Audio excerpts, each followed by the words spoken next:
Hello my dears and welcome to my YouTube channel. In this video I'm going to show you this beautiful watercolor palette from Lukas. It's from the series 1862, which is a professional series of watercolors. And this box in particular has 24 half pans. I really love the color selection, and now I'm going to show you how I'll use them to create 6 different skin tones with only very few colors.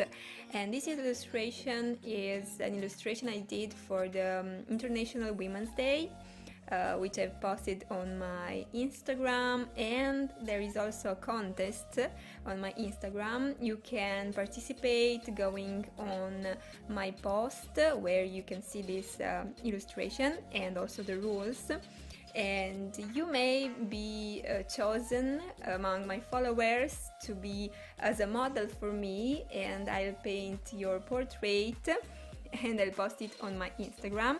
So if you want to be one of my models, and if you want to have your portrait in my style, you can participate to this little contest on my Instagram. So I mainly use only 3 colors for the skin tone, and in this case I want to obtain a light reddish skin tone, so I use some alizarin crimson and yellow ochre and a bit of cyano. And in the second skin tone I want to obtain a more yellowish color, so I add more yellow ochre and a little bit of alizarin crimson and then a little bit of cyano. In the first skin tone I've used the same colors, and I've used pretty much the same quantity of red and yellow because I wanted to obtain like a neutral skin tone. While for the other 3 darker skin tones I'm going to use 3 different colors. In particular I'll use the English red because it's warmer red and it's darker, and then I use also the yellow ochre and the Prussian blue. In the last one, which is the darkest skin tone, I'm using the raw umber, Prussian blue and English red.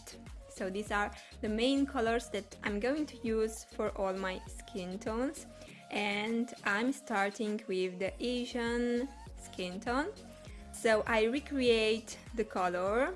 I usually do some swatches because I want to test colors before using them on the final illustration. So after I've decided which colors I'm going to use for the final color, then I recreate it using the same combination. So in this case I use some alizarin crimson and a bit more yellow ochre and cyano. I tested the color on a piece of paper because I have to see how the color will turn out on the paper, and then I apply it on this first girl face. As you can see, I tend to spread a lot of color and to use it diluted with water because skin must be built with layers. I think it's really important to maintain that kind of delicacy of the skin, and you don't want to paint a very thick layer of color and let it there as it is. So you want to do more layers, and I first do a transparent layer on each skin. As you can see, I am already doing the second face. It's like a Mexican girl, so I'm using the skin tone obtained with the English red, yellow ochre and cyano. And I also paint in a very transparent way. I love playing with my brush and see how I can underline the shadows. As you can see, some parts of the face are let more light because I want to create a 3D dimension, so I don't paint an only layer on all the face. Don't spread the color in the same way all over the face, but I let some lighter points. And I've used as reference a photo from Yulia Gorbachenko. She's a really famous photographer, and I let her Instagram account here below because I want you to see her beautiful photos. I think she also works for Vogue magazine, and if you're interested in fashion illustration, you can have some inspiration there. And even if I've used this reference, I wanted to add something from my imagination.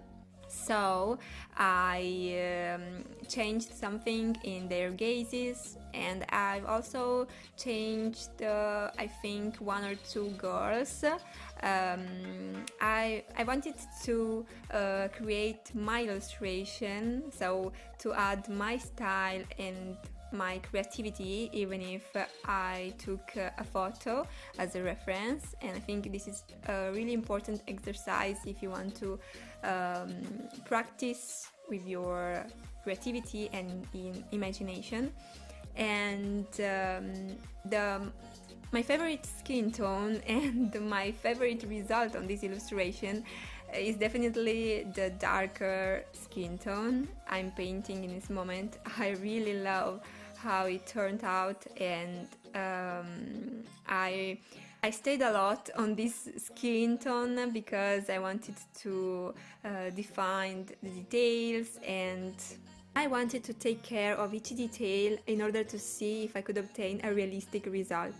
So these are my favorite color combinations for skin tone, but if you have your own color combination for skin, then let me know in the comments below, because I'd be very happy to try out new combinations and new colors.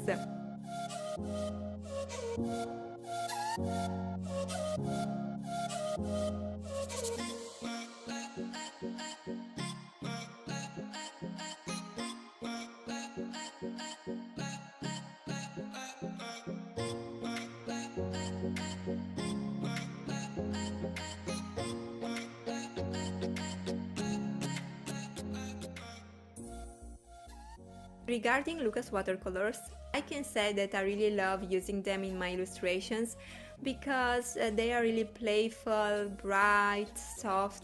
They blend together very well, and they're also a bit opaque.